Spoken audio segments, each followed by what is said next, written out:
அதற்கு முன்னால் வழக்குகள் நடந்தது. இல்லை, எண்ணெய் ஆட்டுவது இழிசாதி என்று வேதம் சொல்லுகிறது, மனு தர்மம் சொல்லுகிறது.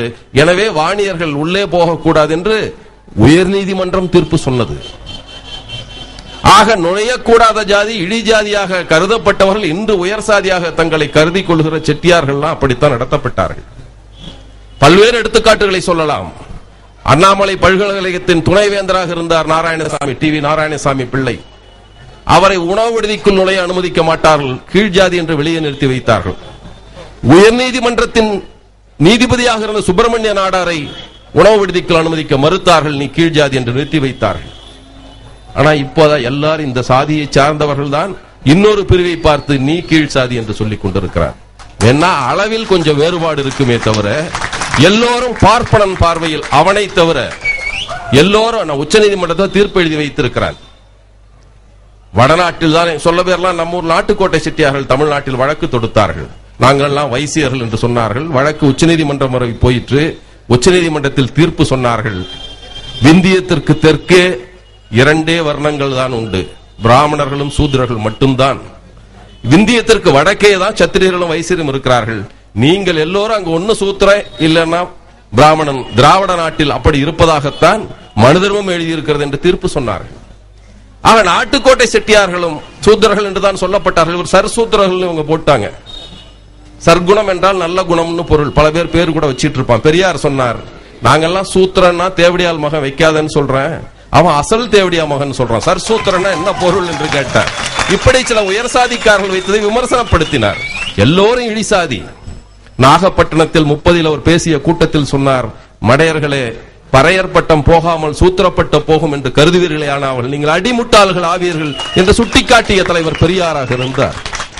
அதற்கு இணையாகத்தான் இந்த பக்கம் இவர்களை சாதி தலைவர்களாக இப்போது காட்டிக் கொண்டிருக்கிறார்கள். ஒரு பக்கம் பெரியார் பிற்படுத்தப்பட்ட ஒரு தலைவர், இவர் தாழ்த்தப்பட்ட ஒரு தலைவர் என்று பிரித்து காட்டி இருக்கிறார்கள்.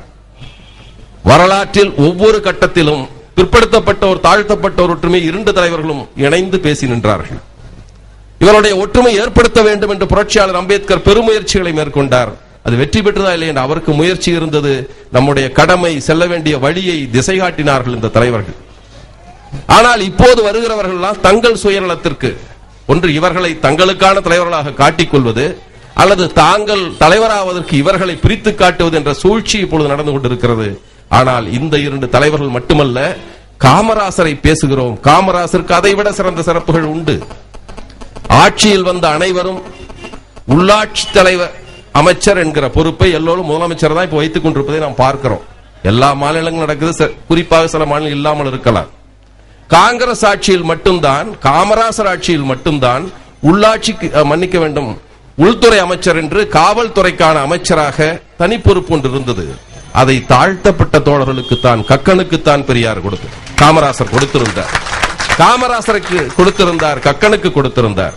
அறநிலையத்துறை பாதுகாப்பு அமைச்சர் என்று ஒரு பதவி உண்டு, அது கோயில் எல்லாம் பார்த்துகிறது.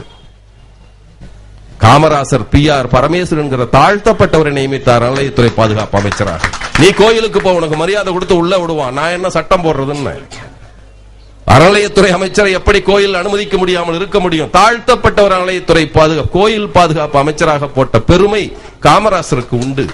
பெரியார் என்ன செய்திகளை நினைத்தாரோ அதை செயல்படுத்தினார். அவர் தமிழர்கள் எல்லாம் மேம்பாட்டுக்கு வந்ததற்கு கல்வி என்பது தேவை, கல்வியை மூடி வைக்கணும், அறிவு என்பது எங்களுக்கு மட்டும் சொந்தமானது என்று சொன்னது ஆரியம். அறிவு யாரும் கற்கக்கூடாது, எங்களுக்கு மட்டும் சொந்தம் என்று சொன்ன ஆரியத்திற்கு எதிராகத்தான் பெரியார் கிளர்ந்திருந்தால் எல்லோருக்கும் சொந்தம்.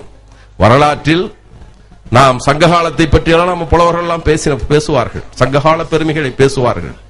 ஆனால் நீங்கள் எண்ணி பார்த்தீர்கள், ஆனால் சங்ககால கவிஞர்கள் யாராக இருந்தார்கள் என்றால், கொல்லன் அழிசி பாடல் எழுதியிருக்கிறான், பெருந்தச்சன் பாடல் எழுதியிருக்கிறான், குறமகள் இளவையினி பாடல் எழுதியிருக்கிறாள். இப்படி எல்லா கூலவணிகன் மளிகை கடை வச்சிருந்த சாத்தனார் பாடல் எழுதியிருக்கிறார், காவியம் எழுதியிருக்கிறார். ஆண் பெண் வேறுபாடு இல்லாமல், சாதி வேறுபாடு இல்லாமல் காவியம் ஆக்கத்தக்க அல்லது சிறந்த கவிதை ஆக்கத்தக்க ஆற்றல் உள்ள கல்வியாளராக இருந்த தமிழர்கள் எப்படி அந்த கல்வி இல்லாமல் போனது? ஆங்கிலேயன் நமக்கு பொது கல்வி தருகிறவரை நமக்கு ஏது கல்வி? 2000 ஆண்டு இடையில் என்ன நடந்தது என்பதை பார்த்துத்தான் பெரியார் அந்த கல்வி எல்லோருக்கும் ஆக்க வேண்டும் என்று சொன்னார். அதை காமராசர் நடைமுறைப்படுத்தினார்.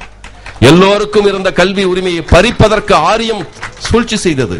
ராஜாஜி 2 முறை முதலமைச்சர் இருந்தபோது பள்ளிகளை மூடினார். 37 வந்தார். 37 வந்தபோது 2000 பள்ளிகளை மூடினார். 53 வந்தபோது 6000 பள்ளிகளை மூடினார். இதுதான் அவர் செய்த சாதனை. அதனால்தான் நாத்திகர் பெரியார் என்று பல பேர் அவரை சொல்லுவார்கள். நீங்கெல்லாம் நம்ம கடவுள் நம்பரை எப்படிங்க பெரியாரை தூக்கிட்டு இருக்க முடியும்? அவரு சாமி இல்லைன்னு சொன்னவர். எளிதாக சொல்லி விடுவான். அப்படித்தான் அறிமுகப்படுத்தி வைத்திருக்கிற சமுதாயம். பெரியாருடைய பன்முகம் என்பது யாருக்கும் அறிமுகப்படுத்தப்படவே இல்லை. பெரியார் ஒரு வித்தியாசமான தலைவராக வாழ்ந்திருக்கிறார். அவர் ஆணாக இருந்தவர். ஆனால் பெண்ணுரிமை பேசியதுக்கு அவருக்கு இணையான தலைவர்கள் இல்லை. அவர்தான் பேசினார். அவர் பணக்காரனாக இருந்தவர். பொது உடைமையை இந்த மண்ணில் தூவியவர், விதைத்தவர் பெரியார். அவர் உயர் சாதிக்காரராக இருந்தார். அவருக்கு இடஒதுக்கீடு வந்திருந்தால் இடஒதுக்கீடில் வேலை பெறுவதற்கு அவர்களுக்கு பிள்ளைகள் இல்லை. அவருக்கு இருந்திருந்தாலும் கிடைக்காத அவர் சாதிக்கு இடஒதுக்கீடு இல்லை. ஆனால் அவர்தான் அதற்கு போராடினார். முரண்பட்ட மனிதராக 1919 காங்கிரஸ்ல போய் சேர்ந்தார் பெரியார். பல பேரெல்லாம் பதவிக்கு போய் கட்சியில சேர்றதை நாம் பார்க்கிறோம். வரலாற்றில் தொடர்ச்சியா பல பதவிகளில் அப்படித்தான் போவான். கட்சிக்கு வந்து சேர்ந்தா எனக்கு என்ன பதவி தர்றேன்னு கேட்டுட்டு தான் வர்றான் கட்சிக்கு. ஆனால் பெரியார் தான் நகராட்சி தலைவராக அப்போது இருக்கிறார். 1919 நகராட்சி தலைவராக இருக்கிறார். பல்வேறு பொறுப்புகளை கொண்டவராக இருக்கிறார். கௌரவ மேஜிஸ்ட்ரேட்டா இருக்கிறார், இன்கம் டாக்ஸ் அசஸராக இருக்கிறார், பல பதவிகள் இருக்கிறார். இதையெல்லாம் தூக்கி எறிந்து விட்டுத்தான் கட்சி பதவி இருந்த பதவியை தூக்கி எறிஞ்சிட்டு காங்கிரசுக்கு போனார். பதவிக்கு போன தலைவராக இருக்கவில்லை, இருந்த கட்சி பதவிகளை தூக்கி எறிஞ்சிட்டு போனார். நெருக்கடி வந்த போது கட்சியை விட்டு ஓடிடுவான் பல பேர். நெருக்கடி என்று சொன்னால் தமிழ்நாட்டில் நினைவுக்கு வருது. 76 நெருக்கடி நிலை வந்தது, எமர்ஜென்சி. அப்போது காட்சியில் இருந்த முக்கியமானவர்கள் காணாமல் போய்விட்டார்கள். உழைக்கும் தொண்டன் மட்டும்தான் கட்சியில் நின்றான். 1919 அப்போ ஒரு பெருங்கொடுமை நடந்தது, ஜாலியன் வாலாபாக் படுகொலை. 1919 நடந்தது. அமிர்தசரஸ் மாநாட்டுக்கு வந்த பெரியார் ஜாலியன் வாலாபாக்கில் போய் பார்த்து ரத்தம் துளிர்ந்த அந்த இடத்தெல்லாம் பார்த்து விட்டு அப்புறம் வந்துதான் காங்கிரஸ்ல சேர்ந்தார்.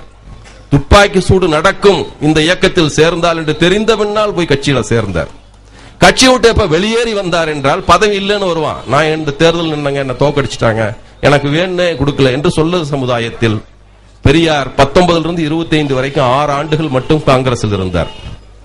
6 ஆண்டுகளில் 2 ஆண்டுகள் தமிழ்நாடு காங்கிரஸ் கமிட்டி தலைவராக இருந்தார், 4 ஆண்டுகள் பொதுச் செயலாளர் இருந்தார். மொத்தம் 6 ஆண்டுகள் தான் அவர் இருந்தது.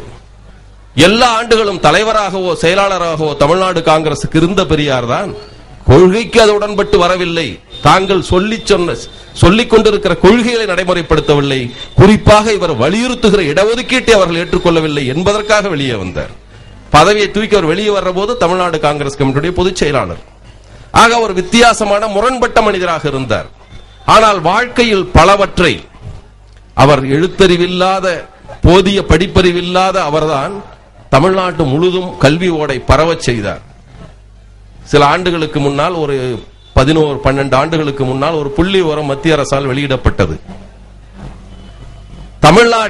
இந்தியாவில் ஆய்வு பட்டம்னா PhD வாங்கினவங்க இந்த எண்ணிக்கையை பற்றி ஒரு ஆய்வு நடத்தார்கள். கிராமப்புறங்களில் எவ்வளவு பேர் ஆய்வு பட்டம் பெற்றிருக்கிறார்கள், ஒடுக்கப்பட்ட பிற்படுத்தப்பட்ட சமுதாயத்தில் எவ்வளவு பேர் எடுத்திருக்கிறார்கள் என்று ஆய்வறிக்கை எடுத்தார்கள். அது தமிழ்நாட்டில் தான் உழைக்கும் மக்களாயிருக்கிற பிற்படுத்தப்பட்டவர்களும் தாழ்த்தப்பட்டவர்களும் அதிக ஆய்வு பட்டம் பெற்றதும், கிராமப்புறங்களில் அதிக ஆய்வறிஞர்கள் இருந்தது எல்லாமே தமிழ்நாடு என்றுதான் அந்த புள்ளி விவரம் சொன்னது. 1 மடங்கு 2 மடங்கள் அல்ல, மற்ற மாநிலங்களைப் போல் 3 மடங்கிற்கு மேலாக அதிகமாக இருந்தது. அறிக்கையில் இறுதியில் எழுதினார்கள், இந்த புரட்சிக்கெல்லாம் காரணம் பெரியார் செய்த தொண்டு என்று எழுதினார்கள். அதுபோல பலவற்றை சொல்ல முடியும். குடும்ப கட்டுப்பாட்டில் பலவற்றை சொல்லலாம். அவர் இப்படி சொன்ன தலைவர்களுடைய பல கருத்துக்கள், அவர் எடுத்த போராட்டம், நான் ஏற்கனவே சொன்னதை போல நீ கொண்டிருக்கிற கொள்கையை விட அதை நடைமுறைப்படுத்தியதில் காட்டுகிற அக்கறைதான் உங்களுடைய சமுதாய அக்கறையை புலப்படுத்தும் என்ற அடிப்படையில் தான் அவர் எடுத்த போராட்டங்கள் இந்த நாட்டில் பல வெற்றிகளை தமிழ்நாட்டில் கொடுத்தது. மத்திய அரசில் இன்று வரை பிற்படுத்தப்பட்டவர்களுக்கு இடஒதுக்கீட்டில் சிக்கல் இருக்கிறது. உயர்கல்வி நிலையங்களில் 27 விழுக்காடு தான் 52 விழுக்காட்டு பிற்படுத்தப்பட்ட மக்களுக்கு. ஆனால் அதை கூட கொடுக்காமல் இந்த ஆண்டு தான் 9 விழுக்காடு கொடுத்திருக்கிறான். இந்த ஆண்டு தான் கொடுத்திருக்கிறான்.